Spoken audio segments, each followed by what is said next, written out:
2022년 9월 16일 큐티 말씀입니다.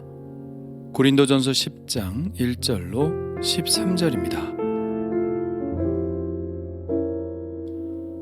오늘 말씀은 9장 27절 말씀에 대한 부연 설명이라고 할 수 있겠습니다. 바울은 거기서 이렇게 말했었죠. 내가 내 몸을 쳐 복종하게 함은 내가 남에게 전파한 후에 자신이 도리어 버림을 당할까 두려워함이로다. 바울의 이 말은 내가 다른 사람에게 복음을 전해서 그를 구원해 놓고 나는 정작 타락하여 구원에서 떨어져 나갈 수도 있다는 사실을 전제로 합니다. 그래서 바울은 끝까지 시험에 들거나 유혹에 빠지지 않도록 자신을 쳐 복종시키겠다고 하는 것이죠. 바울은 그러한 마음가짐을 고린도 교인들도 동일하게 가지게 하기를 원하여서 오늘 이 말씀을 하는 것입니다. 과연 내가 예수를 믿겠다고 고백한 그 고백이 끝까지 가게 될까요? 아닙니다. 장담할 수 없죠. 물론 하나님은 그 고백을 한 사람을 끝까지 지키시겠지만 믿음의 고백도 자유로운 우리의 의지였듯이 우리가 하나님을 떠나는 것도 여전히 우리의 의지에 달린 문제입니다. 우리가 적극적으로 하나님을 떠나겠다고 하고 죄를 선택하여 살면 우리는 결국 구원에서 떨어져 나가게 되어 있죠. 바울은 고린도 교인들이 그 사실을 알고 죄에 대한 경각심을 가지기를 원했습니다. 그래서 형제들아, 나는 너희가 알지 못하기를 원하지 아니하노니 라고 오늘의 이야기를 꺼내고 있는 것이죠. 바울은 그것을 깨닫게 하기 위해서 구약 성경의 출애굽 사건을 예로 들어 설명합니다.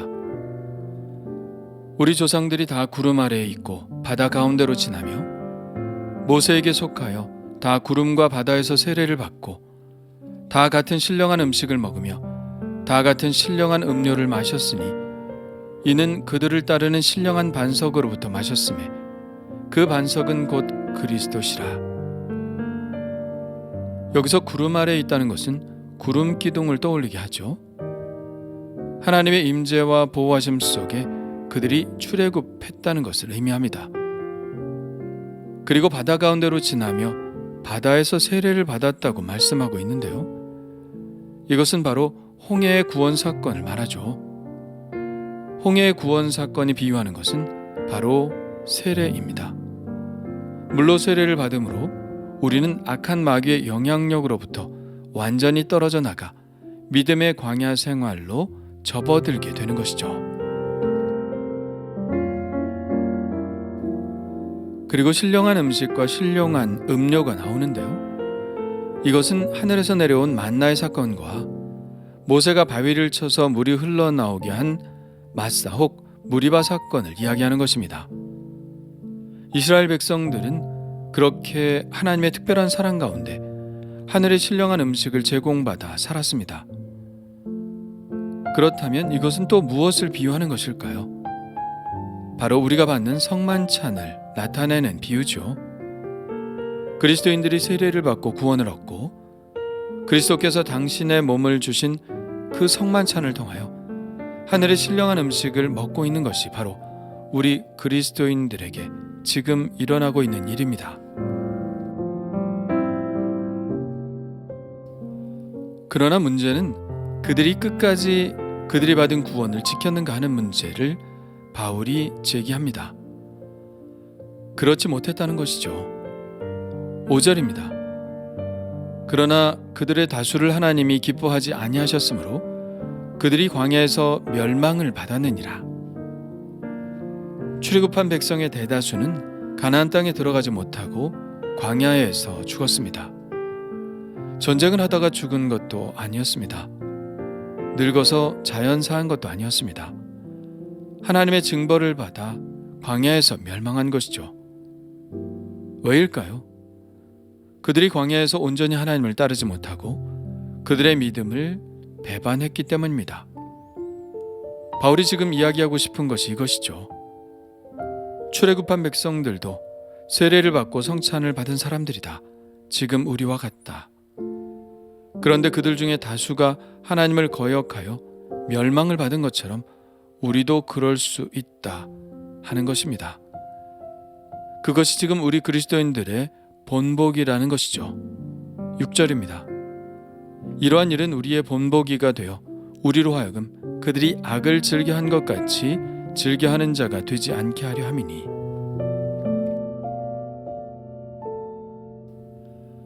우리는 그들이 우리의 본보기가 될 수 있음을 알아야 합니다. 바울은 나를 본받는 자가 되라고 이야기하고 있습니다만 반면교사도 있는 것이죠. 나쁜 본도 살펴보므로 우리는 그러지 말아야 하겠다는 생각을 해야 한다는 것입니다. 그렇다면 그들이 즐겨한 악은 무엇일까요? 우선은 우상숭배입니다. 7절입니다. 그들 가운데 어떤 사람들과 같이 너희는 우상숭배하는 자가 되지 말라. 기록된 바 백성이 앉아서 먹고 마시며 일어나서 뛰논다 함과 같으니라. 이것은 출애굽기 32장에 나오는 이야기죠. 모세가 십계명을 받으러 산에 올라간 중에 금송아지를 만들어 놓고 그것이 애굽에서 자신들을 인도한 신이라고 하고 그것에 경배한 사건입니다. 또한 음행입니다. 8절입니다. 그들 중에 어떤 사람들이 음행하다가 하루에 2만 3천 명이 죽었나니 우리는 그들과 같이 음행하지 말자. 이 사건은 민수기 25장의 사건이죠. 그들이 시딤에 머물 때에 모압의 신들의 제사에 초대되어 가서 거기서 모압 여자들과 음행했죠. 이 일로 2만 3천 명이 연병으로 죽었습니다. 또한 하나님을 시험하는 죄입니다. 9절입니다. 그들 가운데 어떤 사람들이 주를 시험하다가 뱀에게 멸망하였나니 우리는 그들과 같이 시험하지 말자. 민수기 21장에 나오는 사건이죠. 이스라엘이 에돔 땅을 통과하지 못하고 먼 길로 돌아가야 할 상황이 되자 백성들의 마음이 상하여 물도 없고 만나도 싫다고 불평하죠. 하나님은 불뱀을 보내셔서 물게 하신 사건이 바로 이 사건입니다. 그리고 원망의 죄인데요. 10절입니다. 그들 가운데 어떤 사람들이 원망하다가 멸망시키는 자에게 멸망하였나니 너희는 그들과 같이 원망하지 말라. 원망한 예는 너무나 많죠. 10명의 정탐꾼들의 부정적인 이야기를 듣고 원망했죠. 고라와 무리들이 당을 짓고 모세와 아론을 대적한 사건이 일어났을 때 하나님이 그들을 땅으로 꺼지게 하자 이스라엘 회중들이 모세와 아론을 원망한 사건을 말합니다. 그렇습니다. 그들은 구원을 받았고 하나님으로부터 신령한 음식을 공급받았음에도 불구하고, 다시 말하면 하나님의 구원과 보호하심 속에 있었음에도 불구하고 하나님을 배반하여 우상숭배하고 음행하고 시험하고 원망했습니다. 그래서 결국은 광야에서 멸망을 받았죠. 바울은 이것이 단지 그들의 이야기가 아니라 우리에게 보여주신 본보기라고 이야기합니다. 그들에게 일어난 이런 일은 본보기가 되고 또 말세를 만난 우리를 깨우치기 위하여 기록되었느니라. 그런즉 선줄로 생각하는 자는 넘어질까 조심하라.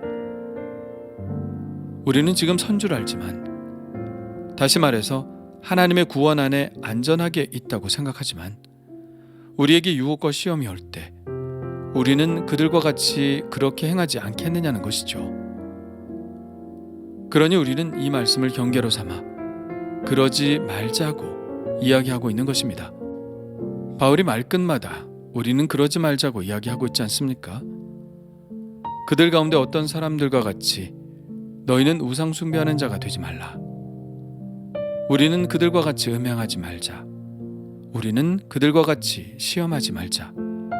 너희는 그들과 같이 원망하지 말라. 이것은 분명히 경고죠. 그러나 바울은 그저 경고로만 끝나지는 않았습니다. 13절에서 그는 성도들을 향한 격려도 잊지 않고 있죠. 이렇게 말합니다. 사람이 감당할 시험 밖에는 너희가 당한 것이 없나니 오직 하나님은 미쁘사 너희가 감당하지 못할 시험 당함을 허락하지 아니하시고 시험 당할 즈음에 또한 피할 길을 내사 너희로 능히 감당하게 하시느니라. 바울은 지금 우리가 받은 구원이 불확실한 것이라는 것을 이야기하는 데 초점을 맞추고 있는 것이 아닙니다. 오히려 우리에게 불같은 시험이 있으나 우리를 도우시는 분이 계시다는 이야기를 하고 싶은 것이죠. 항상 위험성은 있습니다. 그러나 그 위험성 앞에서 다시 하나님을 붙드는 자는 결코 멸망하지 않을 것이라는 사실을 이야기하고 싶은 것입니다. 결국 중요한 것은 신실하신 하나님을 끝까지 신뢰하고 포기하지 않는 우리의 믿음이라는 것이죠. 그러므로 우리는 다시 용기를 낼 수 있습니다. 감당할 시험 밖에는 당한 것이 없다고 하셨으니 어떤 시험도 감당하겠다는 다짐을 가질 수 있죠. 또 시험 당할 즈음에 피할 길을 내시겠다고 하셨으니 끝까지 가보는 것이죠. 그리고 그 끝에서 우리를 도와주시는 주님을 만나는 것입니다. 예, 하나님은 변함없이 신실하신 분입니다. 어떤 시험을 당해도 우리가 하나님께 신실함으로 나아갈 때 하나님은 결코 우리에 대한 신실함을 멈추지 않을 것입니다. 그 미쁘신 주님을 의지하며 오늘도 나에게 오는 시험을 능히 감당하기를 원합니다.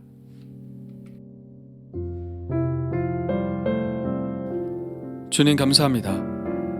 모든 시험과 유혹으로부터 저를 지켜주옵소서.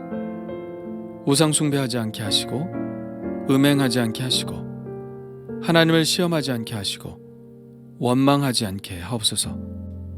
하나님의 신실하심만 믿고 끝까지 이 길을 가게 하옵소서. 그 길에서 만나는 모든 위험으로부터 우리를 지켜주실 줄 믿습니다. 오늘도 저를 도우셔서 그 시험 중에 함께 계시는 주님을 만나게 하옵소서. 예수님의 이름으로 기도합니다. 아멘.